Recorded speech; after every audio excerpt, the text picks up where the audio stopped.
ഹൈറിച്ച് എന്ന കേരളം കണ്ട ഏറ്റവും വലിയ തട്ടിപ്പ് കമ്പനിയുടെ മുതലാളിമാർ സമർപ്പിച്ച മുൻകൂർ ജാമ്യഹർജി ഫെബ്രുവരി 2 മാറ്റിവെച്ചിട്ടുണ്ട്.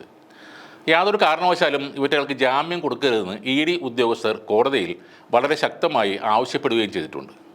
കൂടാതെ ഹൈറിച്ചിൽ ചേർന്ന കാശ് പോയിട്ടും ഞങ്ങൾ കമ്പനിക്കൊപ്പം ആണെന്ന് പറഞ്ഞ് ഇപ്പോഴും മുതലാളിക്കും തട്ടിപ്പിൻ്റെ ലീഡർമാർക്കും ജയ് വിളിക്കുന്ന ആളുകൾ അറിയാൻ ഒരു കാര്യം കൂടിയുണ്ട്.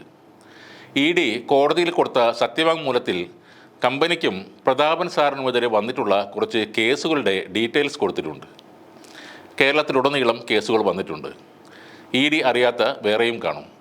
എറണാകുളം മുതൽ സുൽത്താൻ ബത്തേരി വരെയുള്ള സ്ഥലങ്ങളിൽ നിന്നും കിട്ടിയ 19 കേസുകൾ അതിൽ കാണിച്ചിട്ടുണ്ട്. ഈ 19 കേസിനും കൂടി പ്രതാപൻ സാറും മദർ തെരേസ അവാർഡ് ജേതാവായ ശ്രീന മാഡവും കൂടെ മുൻകൂർ ജാമ്യമൊക്കെ എടുത്തു വരുമ്പോഴേക്കും ഒരു പരുവത്തിലാകും. ഈ തട്ടിപ്പ് കമ്പനി ഒരു കാലത്തും ഇനി തിരിച്ചു വരുന്നില്ല. പെർമനൻറ്റ് ഫ്രീസ് ആകുന്നതോടെ ലയബിലിറ്റി ലിസ്റ്റും തയ്യാറാക്കും. സ്വത്ത്, കെട്ടിടങ്ങൾ, വണ്ടികൾ, മറ്റാസ്തികൾ എന്നിവ വിറ്റ് പണം നൽകാൻ പറയും. അപ്പോഴേക്കും കമ്പനിയുടെ ആൾക്കാർ എന്ന് പറഞ്ഞ് നടക്കുന്ന ഈ കോട്ടിട്ട ലീഡർമാർ മുങ്ങിയിരിക്കും. പിന്നെ എതിർകക്ഷികളായുള്ളവർ കുറച്ച് വാടക കെട്ടിടത്തിൻ്റെ ഉടമകൾ മാത്രമായിരിക്കും. അവർ ഹൈക്കോടതിയിൽ പോയി അവരുടേതാണ് ആ കെട്ടിടം എന്ന് തെളിയിച്ചാൽ അത് അവർക്ക് തന്നെ നൽകും. അതിനുള്ളിൽ ഫർണിച്ചറും മറ്റ് ഉപകരണങ്ങളും കളക്ടർ ഏറ്റെടുക്കും. അതും വിറ്റ് നൽകാനുള്ള പണത്തോടൊപ്പം ചേർക്കും. ED പറയുന്ന മറ്റ് ചില കാര്യങ്ങൾ നോക്കാം. OTT പ്ലാറ്റ്ഫോമിന് വേണ്ടിയുള്ള നിക്ഷേപത്തിൻ്റെ മറവിൽ പൊതുജനങ്ങളെ കബളിപ്പിക്കാൻ ഹർജിക്കാർ വലിയ തുക പിരിച്ചെടുത്തതായി വെളിപ്പെടുന്നു. കേരളത്തിലെ ഏറ്റവും വലിയ സാമ്പത്തിക തട്ടിപ്പുകളിൽ ഒന്നായി ഇത് റിപ്പോർട്ട് ചെയ്യപ്പെട്ടതുകൊണ്ട് ഹർജിക്കാർക്കെതിരെ ഫലപ്രദമായ ആഴത്തിലുള്ള അന്വേഷണം ആവശ്യമാണ്. പരാതിക്കാർക്കെതിരെ വിവിധ പോലീസ് സ്റ്റേഷനുകളിൽ കക്ഷികൾ നിരവധി പരാതികൾ നൽകുകയും കുറ്റകൃത്യങ്ങളുടെ രജിസ്ട്രേഷൻ നടപടികൾ പുരോഗമിക്കുകയും ചെയ്യുന്നു.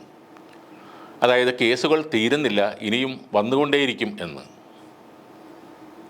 വളരെ വലിയ ശബ്ദത്തിൽ മോട്ടിവേഷൻ ക്ലാസുകൾ കൊടുത്തുകൊണ്ടിരുന്ന പല ലീഡേഴ്സും ഇപ്പോൾ ഒരു സ്വാത്വിക ഭാവത്തിലേക്ക് എത്തിയിട്ടുണ്ട്. റോഡിൽ മയിലെണ്ണയും പച്ചമരുന്നും വിൽക്കുന്നവരെ പോലെ കൈയടിച്ച് കൂവി ആർത്തിരുന്ന പലരും നമ്മുടെ പഴയ പ്രധാനമന്ത്രി ശ്രീ വാജ്പേയി സംസാരിച്ചിരുന്ന ആ പേസിലേക്ക് എത്തിയിട്ടുണ്ട്.